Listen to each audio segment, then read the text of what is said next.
આજની ધર્મકથા શત્રુંજય ગિરિરાજ 14 રાજલોકનું પવિત્રતમ સ્થળ અને આજે એ ગિરિરાજ પરની 489મી ધજા શેઠ કર્માશાએ જે ઉદ્ધાર કર્યો અને જે જિનાલયનું નિર્માણ કર્યું એ નવનિર્મિત જિનાલયની આજે 489મી ધ્વજા।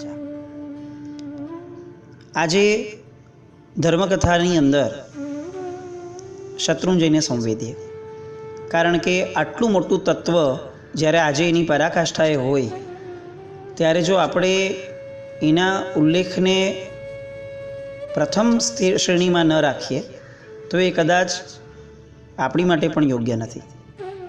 શત્રુંજયની કેટલીક એવી વાતો કે જે વાતોથી આપણે બહુ પરિચય કેળવવાનો પ્રયાસ ઓછો કર્યો છે, કારણ કે આપણી માટે Shatrunjay is equal to Rishabhdev ભગવાન અને ઋષભદેવ ભગવાન ઇઝ ઇક્વલ ટુ યાત્રા।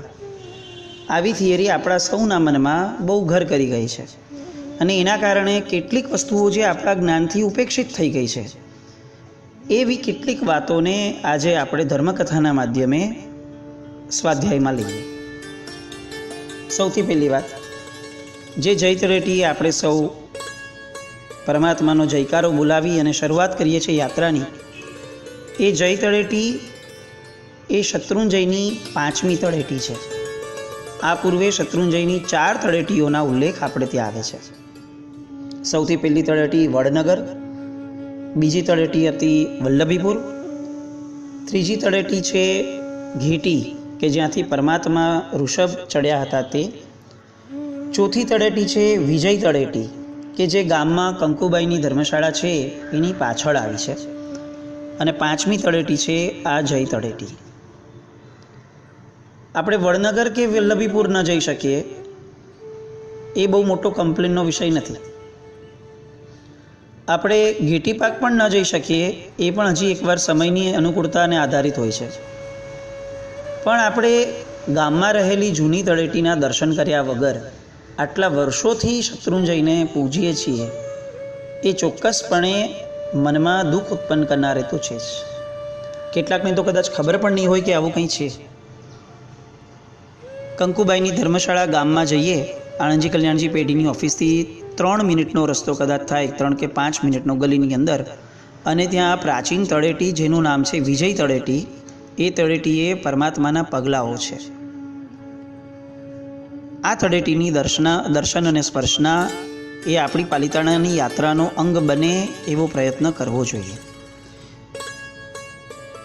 શત્રુંજય ચડતા રસ્તામાં ઘણા બધા જિનાલયો, ઘણા બધા સાધકોની પ્રતિમા, પગલાં, આ બધું આવે છે। આપણી માટે પ્રાયોરિટી ફક્ત દાદાનો દરબાર હોય છે। આ દાદાના દરબાર પહેલાં શાંતિનાથ ભગવાનનું જિનાલય આવે છે। આપણે ત્યાં વંદન કરીએ છીએ કારણ કે વિધિમાં 5 ચૈત્યવંદન લખ્યા છે। કેટલીક વાર થોડોક અફસોસ થાય કે વિધિમાં 5 ચૈત્યવંદન શું કામ લખ્યા છે? કમસે કમ 15-20 લખ્યા હોત તો બીજા જિનાલયો કે જે જિનાલયો જબરદસ્ત જાહો જલાલીવાળા છે એના દર્શન પણ વિધિના નામે આપણે કર્યા હોત।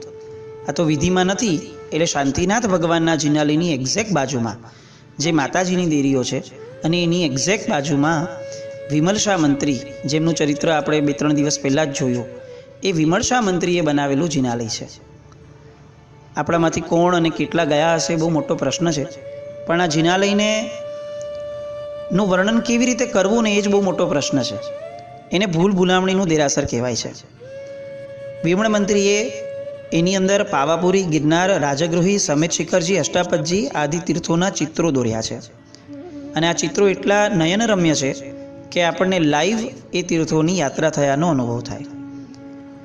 બીજી બાજુ નેમિકુમારની જાનના ચિત્રો છે, લગ્નની તૈયારીઓ, લગ્નની અંદર કેવા કેવા લોકો આવ્યા છે, નેમિનાથ ભગવાન રથ પર નીકળ્યા છે, સારથીને કહે છે અને સારથી આગળ વધારે છે, અને ત્યાં પશુઓના ચિત્રો કે જે પશુઓના પોકાર સાંભળીને પરમાત્મા પાછા વળ્યા હતા એના ચિત્રો, પરમાત્માનો દીક્ષા એનો પ્રસંગ, વર વધુઓ જે બાજોટ ઉપર બેસવાના હતા લગ્નની ચોરીમાં, એ બાજોટ શીખે ત્યાં નેમિનાથ ભગવાનની ચોરી છે।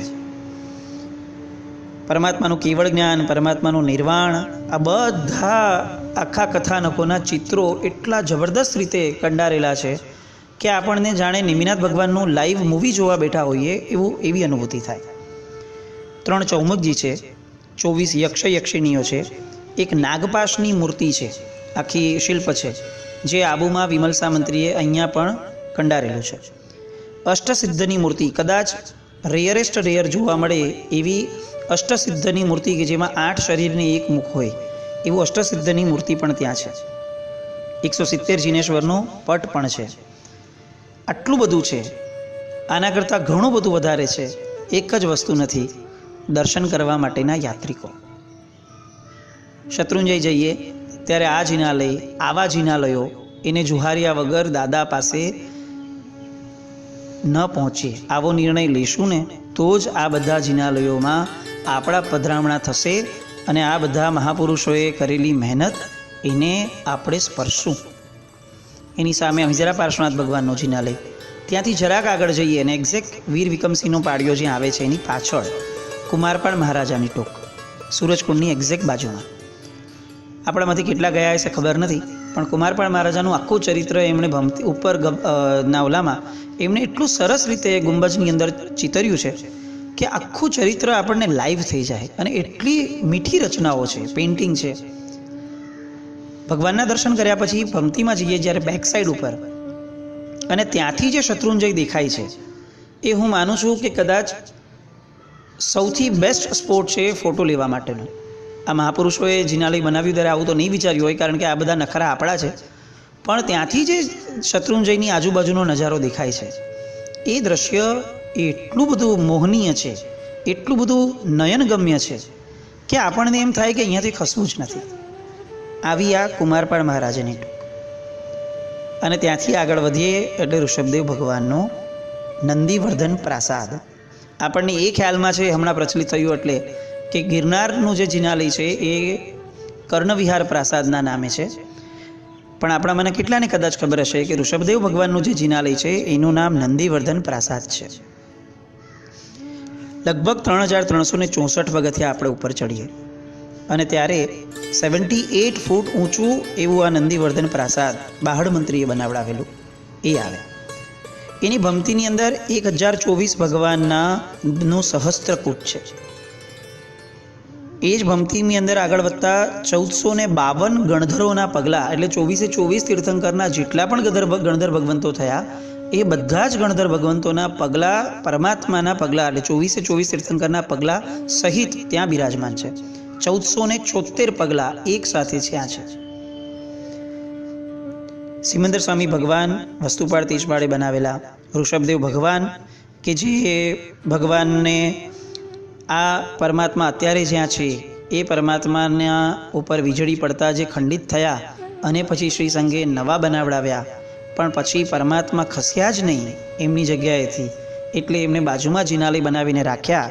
એ નવા આદિશ્વર ભગવાન, એ નવા આદિશ્વર ભગવાનમાં પણ નવપદજીનું એક સરસ મજાનું શિલ્પ અને પરમાત્માના પગલાં એ પણ ત્યાં બિરાજમાન છે.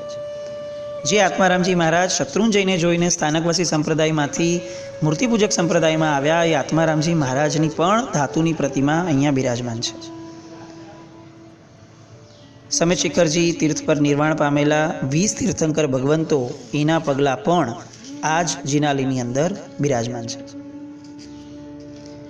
આગળ જતાં 5 ભાઈનું દેરાસર, નેમિનાથ ભગવાનનું દેરાસર, મેરુ પર્વત, ઇન્દ્ર ઇન્દ્રાણીના ચિત્રો, અને પછીથી લેફ્ટ સાઈડ ઉપર એક 3 ગઢનો મેરુ છે કે જે શાસન સમ્રાટ નિમિસુરી મહારાજ સાહેબે માકુભાઈ શેઠનો એક જે સંઘ કાઢ્યો હતો ઐતિહાસિક, 10,000 યાત્રિકો લઈ અને માકુભાઈ શેઠ અમદાવાદથી શત્રુંજયનો જે સંઘ કાઢ્યો હતો એની યાદગીરી રૂપે અહીંયા 3 ગઢના મેરુનું જિનાલય છે.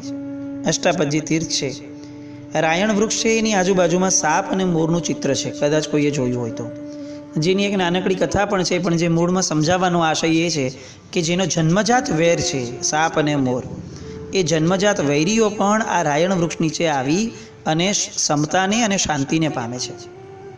એ આપણને કહેવા માંગે છે કે હવે આપણે પણ શાંત થઈએ, કારણ કે આ પક્ષીઓ પણ શાંત થાય છે અહીંયા. ત્યાંથી આગળ જતાં આ જે જિનાલય આખું છે એ જિનાલયમાં ટોટલ મળીને 1245 જેટલા કુંભ છે. કુંભ 4 ગવાક્ષ છે, 32 પૂતળીઓની રચના છે, 32 તોરણોની રચના છે આ જિનાલયમાં, દાદાના જિનાલયમાં. અને ટોટલ દાદાનો જે પરિવાર કહેવાય, આખો ને આખો દાદાનો દરબાર, એની અંદર 2913 જેટલા પાષાણના પ્રતિમાજી છે, 131 ધાતુના પ્રતિમાજી છે, 1500 જેટલા અલગ અલગ પગલાઓ છે. ઋષભદેવ ભગવાન કે જે ભગવાનને આપણે સતત સ્મરણમાં લાવીએ છીએ, એમની પાછળ પરિકર છે. આપણામાંથી કેટલાય ધ્યાનથી જોયું હશે ખબર નથી, પણ આ પરિકર જે છે એની પ્રતિષ્ઠા દેવસુરી મહારાજ સાહેબ, જે હીરસુરી મહારાજ સાહેબની પરંપરામાં થયા, અને આપણે બધા અત્યારે જે દેવસુર પરંપરામાં કહેવાઈએ, એ દેવસુરી મહારાજ સાહેબના સ્વહસ્તે એની પ્રતિષ્ઠા થયેલી છે. ઋષભદેવ ભગવાનની ટૂંકથી આગળ વધીએ તો બીજી 8 ટૂંકો છે. આપણામાંના કેટલાક માટે તો શત્રુંજય એક જ ટૂંકનું બન્યું છે, ઋષભદેવ ભગવાનની ટૂંક. ભલે 2 કલાકની લાઈન હોય કે 4 કલાકની લાઈન હોય, એ બેસી દાદાની સ્પર્શના કરીને પછી જ જવું આનંદનો વિષય છે, એનો કોઈ વિરોધ નથી. પણ એના સિવાયની 8 ટૂંકોમાં કોણ જશે એનો નિર્ણય પણ આપણે કરવો પડશે. એ ખાલી પૂજારીઓ માટે જ બનાવાઈ હતી કે યાત્રિકો કે આપણા બધા માટે બનાવાઈ હતી, એ આપણે વિચારી અને એ દિશામાં પગલું પણ ભરવું પડશે. બાજુમાં આવે છે મોતીસા શેઠની ટૂંક. આપણે મોતીસા શેઠની ધર્મકથાની અંદર એ આખો ઉલ્લેખ લીધો હતો એમના જીવનનો. પણ એ સમયના 13 લાખ દ્રવ્ય મોતીસા શેઠે આ જિનાલય બાંધવા માટે વાપર્યું હતું. એનો એક સામાન્ય ચિતાર એનાથી મળે છે કે એ જે ખીણ હતી, કુંતાસરની ખીણ, એ કુંતાસરની ખીણને પૂરવા માટે જે આખો માચડો બાંધવો પડ્યો હતો, એ માચડાની અંદર એ જમાનાના 80,000 રૂપિયાના ખાલી દોરડા વપરાયેલા. આના પરથી આપણે કલ્પના કરી શકીએ કે આપણા મહાપુરુષોએ કેટલી મહેનત કરી આ જિનાલયો બંધાવવાની, અને આપણી મહેનત કઈ દિશાની, ફક્ત ઋષભદેવ ભગવાનની ટૂંકની કે આ બધાનો પણ વિચાર કરી અને ન્યાય આપવાની. નલિની ગુલમાં વિમાનના આકારમાં આખું ને આખું મોતીસા શેઠનું દેરાસર, 1100 શિલ્પી અને 3000 કામદારોએ 6 વર્ષ સુધી કામ કર્યું. ત્યારે આવું નયનરમ્ય જિનાલય આપણને, દેવ વિમાન સમૂહ જિનાલય આપણને જોવા મળ્યું.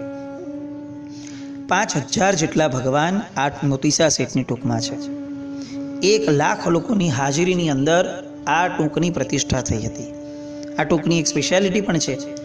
આ ટૂંકની અંદર ઋષભદેવ ભગવાનની એક્ઝેક્ટ સામે પુંડરીક સ્વામી ભગવાન છે, અને એ પુંડરીક સ્વામી ભગવાનની બાજુમાં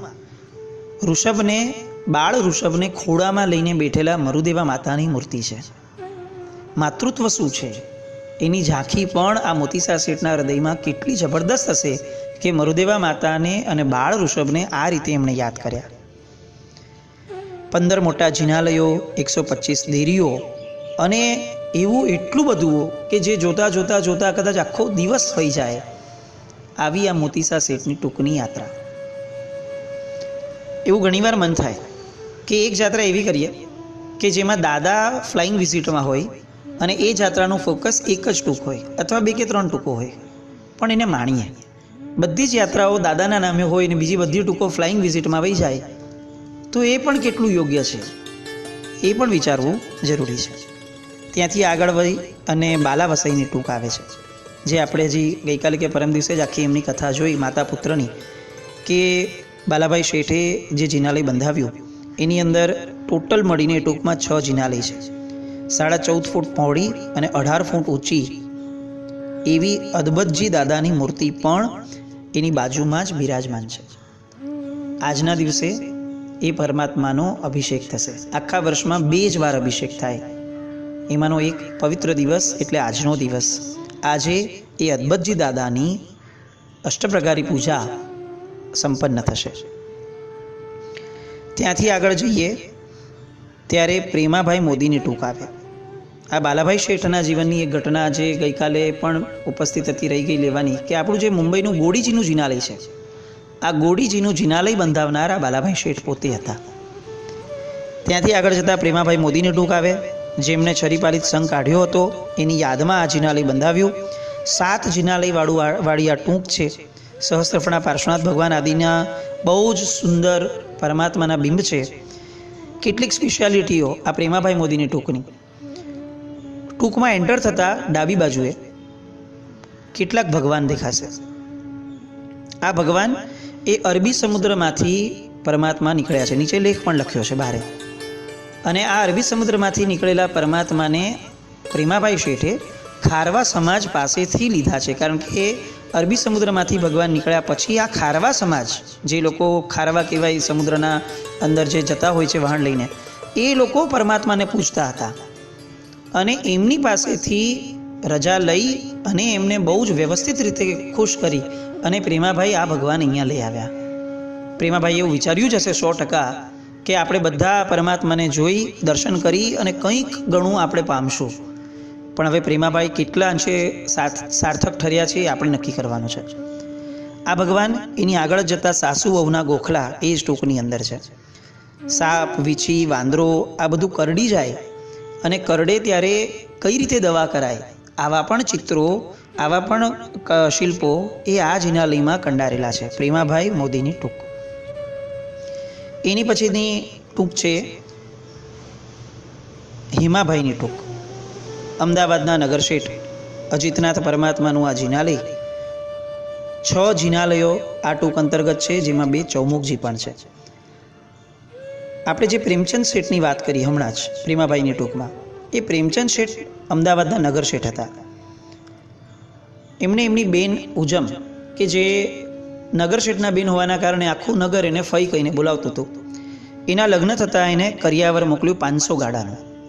500 ગાડા ભરી અને કરિયાવર એમના ઘરે પહોંચ્યું ત્યારે ઉજમબેને એવું કીધું મોઢું બગાડીને કે આ તો બધું મારો સંસાર વધારનારું છે, તારે ખરેખર મને કરિયાવર આપવું છે તો શત્રુંજય પર અને એક આપણા નામનું એક દેરું બને તો કદાચ હું એવું માનું કે તે મને આપેલું કરિયાવર એ સાર્થક છે, એ મને ભવ સમુદ્રથી તારનારું બનશે. અને આ બેનની વાત ભાઈ કેમ ન ઝીલે અને નગર શેઠે કરિયાવરનું દેરાસર બનાવ્યું, જેને આપણે ઉજમફઈની ટૂંકના નંદીશ્વરના જિનાલય તરીકે ઓળખીએ છીએ. એક બહુ જબરદસ્ત વાત કે આ જિનાલયની અંદર જે કાચ લાગ્યા છે એ કાચ એ જમાનામાં બેલ્જિયમથી મંગાવવામાં આવેલા. એ જમાનામાં એવી પણ વાત છે કે એ કાચોની સ્પેશિયાલિટી એ છે કે એની પર જેમ જેમ તડકો પડતો જાય એમ એમ એની દિશા બદલાતી જાય, અને જે જિનાલયની અંદર રંગોળીઓ કરી છે એ રંગોળીઓ ઉપર અલગ અલગ સમયે અલગ અલગ રીતે પ્રકાશ પડતો જાય. એવી એક સ્પેશિયાલિટી આ કાચની અને સૂર્યપ્રકાશની બેઉના મિલનની છે. આવી આ સુંદર મજાની ટૂંક ઉજમફઈની ટૂંક.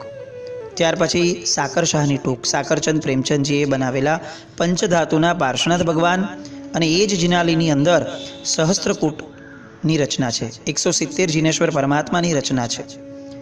આ ટૂંકની સ્પેશિયાલિટી એ છે કે ત્યાં પાંડવોની મૂર્તિ છે. આ પાંડવો સાથે બીજી પણ 2 મૂર્તિ છે. આપણામાંથી કેટલા જણને ખ્યાલ છે બહુ ખબર નથી, પણ કુંતી અને દ્રૌપદી, આ બંનેમાંથી કુંતી પાંડવોના માતા, આ કુંતીજીએ પણ મહાભારતની અંદર ઉલ્લેખ આવે છે કે એમણે પણ દીક્ષા લીધી હતી અને એ જ ભાવમાં એ મોક્ષે ગયા હતા.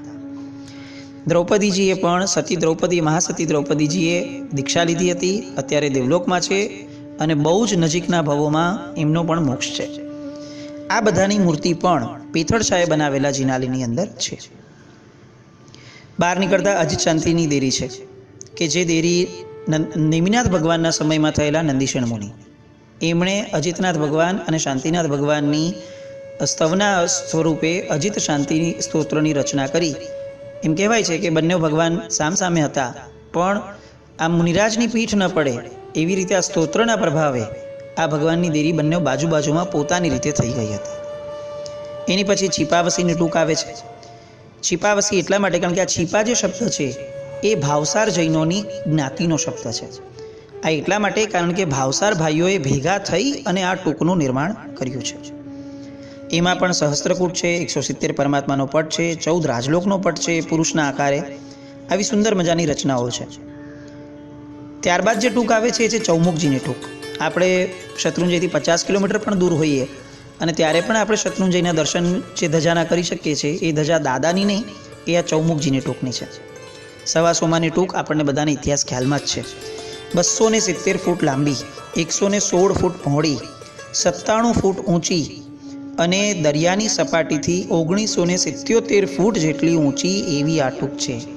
97 ફીટ ઊંચી એવી આ ટૂંકનું શિખર છે, જે શિખરના આપણે દર્શન લાંબેથી કરી શકીએ છીએ.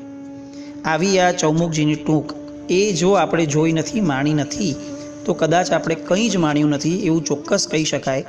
એ જમાનાના 58 લાખ રૂપિયા વપરાયા ત્યારે આ ટૂંક બની હતી. 84,000 રૂપિયાના તો ફક્ત દોરડા વપરાયેલા.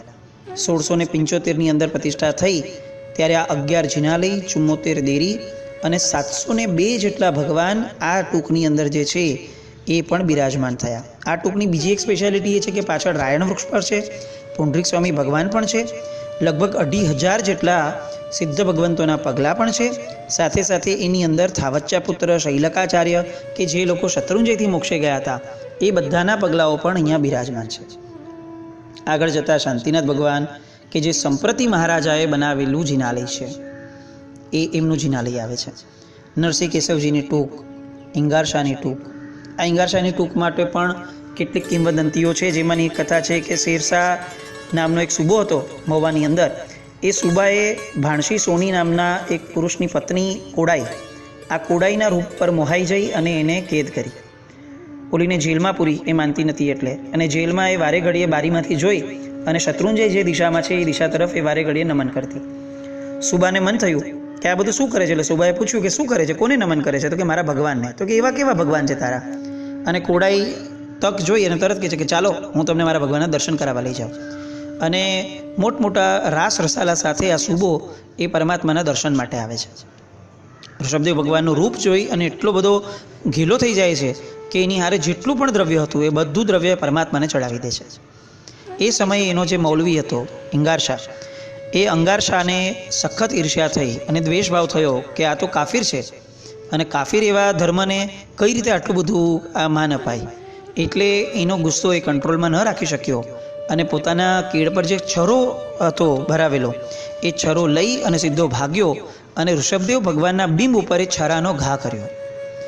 ભગવાનને તો કંઈ ન થયું, પણ કપડથી તરત જાગૃત થયા અને ભગવાનના દેહની બાજુમાંથી તરતથી ઝેરી ભમરાઓ એ અંગારશાને પાછળ છોડ્યા.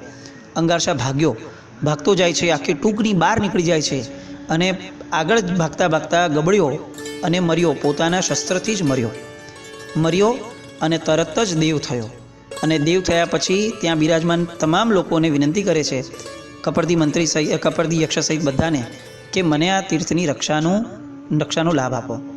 બધા પૂછે છે કે હમણાં તો તમે ભગવાનને મારવા માટે ગયેલા, તો કઈ રીતે તમને હવે રક્ષણનો ભાવ આવ્યો?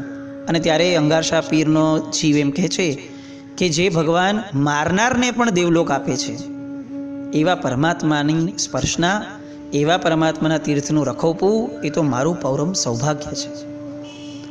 એ માટે અંગારશા પીરને રક્ષક દેવ તરીકે બહાર સ્થાપ્યા છે. આવી કેટલીય અજાણી વાતો, કેટલીય વસ્તુઓ આ શત્રુંજયની ભવ્યતાને પોકારે છે. આપણે બધા નિર્ણય કરીએ કે આપણે આમાંની એક પણ ટૂંકને આપણી સ્પર્શના વગરની નહીં રાખીએ.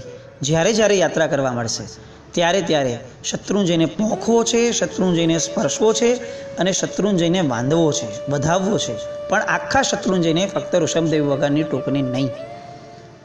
ઋષભદેવ ભગવાનના 10:35ની આસપાસના ધજાના સમયને આપણે સૌ સાચવી લઈએ અને આખો દિવસ શત્રુંજયમય જાય એ શુભેચ્છા. પ્રણામ.